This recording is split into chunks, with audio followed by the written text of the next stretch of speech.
Bună dimineața la Moș Paște!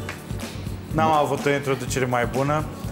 Este 9:17 și ne-am întors, ne-am trezit cu al doilea...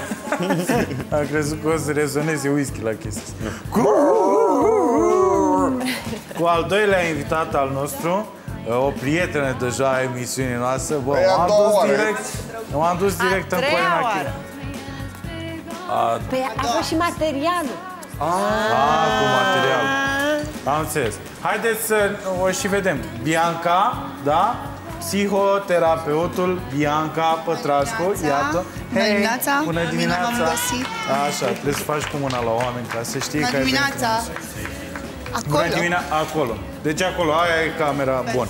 Bună dimineața, Bianca, bine ai revenit la noi în emisiune. Bine m-ați reinvitat. Mi-a luat și perna roz. Tu stai pe partea frumoasă a canapelei, acum mi-am dat seama. Îmi crezi că e invers. Da, uite, ai perna roz, e tot ce trebuie. Nu, e partea urâtă pentru că trebuie să mă întorc tot timpul la Adrian.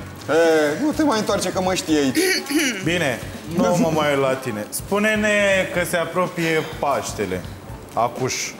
Și deocamdată suntem în post. Haideți să începem cu postul, că trebuie să vorbim de mâncare. Ce se mănâncă în post? Nu știu de ce eu trebuie să fac asta, dar... Deci, ce ar trebui să mănânce lumea în post? Că știu că nu sunt toate bune în post. De exemplu... Din punctul meu de vedere, eu am o altă variantă de a ține postul. Nu asta neapărat religioasă, pentru că e important să nu te intoxici cu tot felul de minuni. De exemplu, există o strategie românească prin care dacă eliminăm carnea, introducem cartofi prăjiți sau pâine. Da. În general. Pentru mine postul înseamnă o abordare holistică, întreagă. Să nu mai mănânci nimic gătit și netrecut prin foc, să încerci să mănânci tot ce e natural, de la natură, tot ce poți să culegi din copac sau din pământ. Nu. Ne ducem cumva raw vegan? Nu neapărat, nu neapărat. Pe nu asta înseamnă dacă nu gătești, teoretic, da, dar să spunem că, uite, de exemplu, putem să folosim cereale, dar cerealele naturale, nerafinate. Și cum e asta? Adică te duci, seceri și... Cum suntem amândoi, De unde, mă? E atât de evident, în momentul în care spune niște lucruri foarte importante despre asta, e evident că noi doi niciodată, dar niciodată n-am avut vreo tentație către un stil de viață sănătos. Iartă-mă, spune... Nu nimic, înseamnă că trebuie să ne întâlnim mai des. Cu siguranță, te mai chemăm, că acum că avem emisiuni. Așa, deci ar trebui... Dar chiar e o treabă foarte serioasă, măi, oameni. Nu știu ce să zic. E o treabă foarte serioasă. Chiar am discuția asta destul de des cu prieteni, cu colegi, cu, nu știu, pacienți. Postul care se promovează în România, în general, nu e un post foarte sănătos, din păcate. Pentru că nu se explică de ce să mănânci sau să nu mănânci anumite lucruri. Nu e suficient să excludem carnea sau grăsimea animală, care are colesterol în general, ci trebuie să excludem tot ceea ce este nociv pentru organism, inclusiv alcoolul. În momentul în care au ieșit oamenii din comunism... Nu, gata, destul. Nu, în momentul în care au ieșit oamenii din comunism, îți dai seama că ei săraci, adică sunt oameni, normal, care au probleme de zi cu zi, servici, trebuie să stea... Vreau să știu ce ai în cana aia de acolo. Ceai. Ceai? Să stea... Fără rom. Măi, ascultați-mă și pe mine, vă rog. Dar dă cum apa de pământ, micu. Și să stea... Nu, încă nu, n-am ajuns încă acolo. Să stea 16 ore pe zi și să muncească și așa mai departe. Ei au nevoie de energie. Clar li s-a băgat în cap, religios vorbind, că, domnule, n-ai voie carne, că așa se întâmplă la post, și ei trebuie să-și ia energia din altă parte. De asta vine fasole... Cartoful. În fiecare zi, cartofi. Sfântul cartof. Ar trebui să existe în calendarul, nu spun al cărei religii, Sfântul cartof, Sfânta pâine, Sfânta prăjală, ar fi minunat, nu? Dar ce frumos ar fi dacă am cultivat cumva și ideea că nu astea sunt lucrurile bune neapărat. Dar tu știi că tu vii din viitor cu ideile astea, că ai grijă să nu arunci lumea cu pietre pe stradă, serios, asta cu e, idei de genul nu e ăsta. nicio problemă, dacă... Deci asta cineva are întrebări, sunt aici.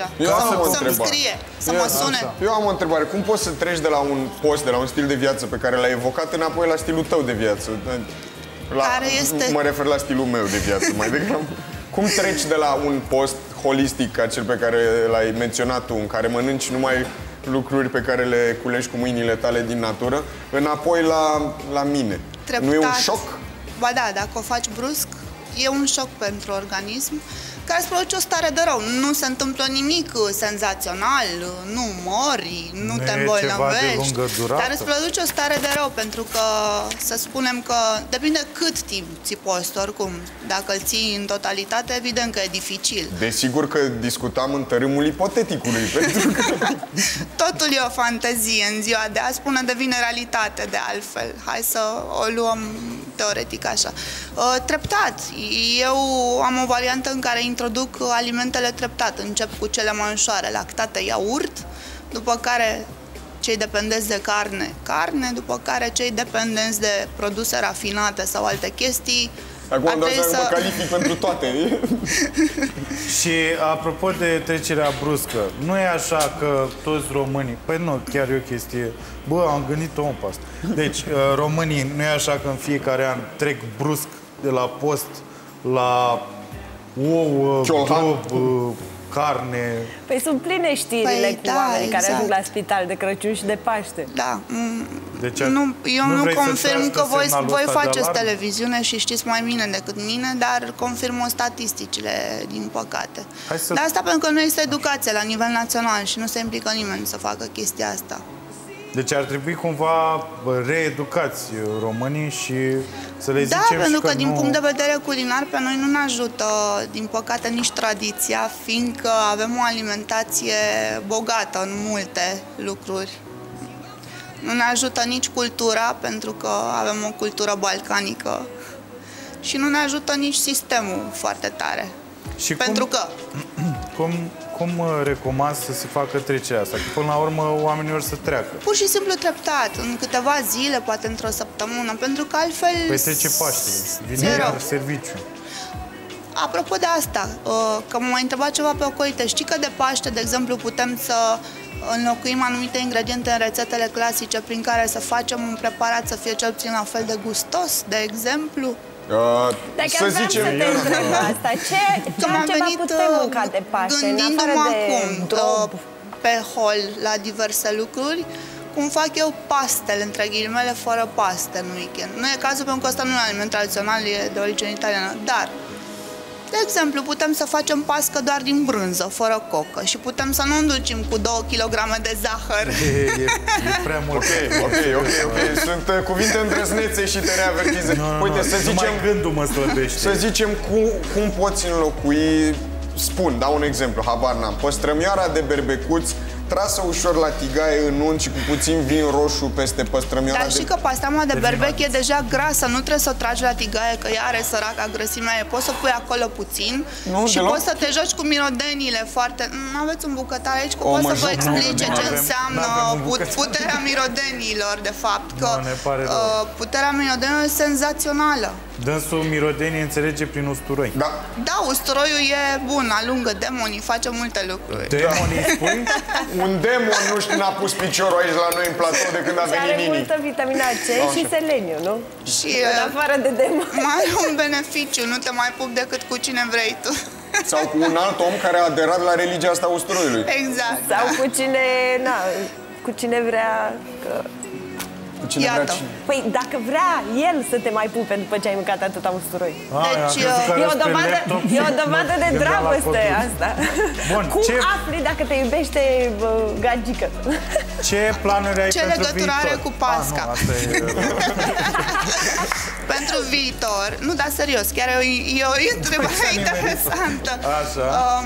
Sper să se materializeze un proiect foarte drăguț în liceele românești legat de nutriție. Nu pot să povestesc mai multe, fiindcă nu se știe niciodată exact ce curs vor avea lucrurile, și sper să susțin cu un atelier de comunicare niște cursuri de nutriție. De genul inițiativei lui Jamie Oliver în Marea Britanie, vrei să faci cunoscute chestiile astea și să le implementezi acolo la nivelul... dacă s-ar putea întâmpla asta în câțiva ani, să ajungem la nivelul ăsta, da. Chiar ca oamenii să cunoască. Oricum, tot timpul ai de ales. Cine nu vrea și nu are nevoie, are libertatea să aleagă, evident. Dacă lucrezi în Ministerul Învățământului și Educației și te uiți acum la emisiune, în primul rând salut și mulțumim că te uiți la noi la emisiune și încearcă să sprijine această inițiativă, că e sănătoasă din mai multe puncte de vedere. Ok, vorbim. Spune-ne, te rugăm frumos, nu, să știi că nu te-am ignorat, dar mi s-a zis întrebarea asta. E o dorință, cred că așa mi-a zis, e o dorință mai mult fizică sau mai mult psihică să mănânci de sărbători? Ambele. Bun. Dar pot să-ți explic, te rog. Te rog. E fizică pentru că te-ai obișnuit să mănânci într-un fel și organismul îți cere de obicei zahăr, care se regăsește în toate formele, zahăr, amidon, și vrei tot timpul și asta e o dependență, e ca un drog ușor. Și psihică din mai multe motive, sunt factorii culturali și social care, apropo că asta înseamnă psihonutriție, că v-am povestit data trecută, care ne îndeamnă spre asta, fiind în cultura noastră. Da, e chiar anturajul, că dacă te duci la cineva în vizită de Paște, e o presiune uriașă, ia și de asta, ia și de asta. Da, e uriașă. E uriașă. Exact cât mine. Și, de ce nu, și emoțională câteodată, pentru că ne face plăcere. Mâncarea e o plăcere, dar trebuie să fie o plăcere corect aleasă.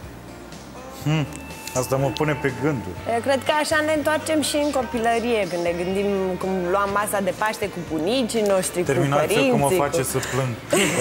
Mulțumim foarte mult că ai venit din nou. Mulțumim, dragă Diana. Te mai așteptăm să ne mai spui despre cum merge inițiativa ta de introducere a nutriției în școli. Asta Doamne ajută! E ceva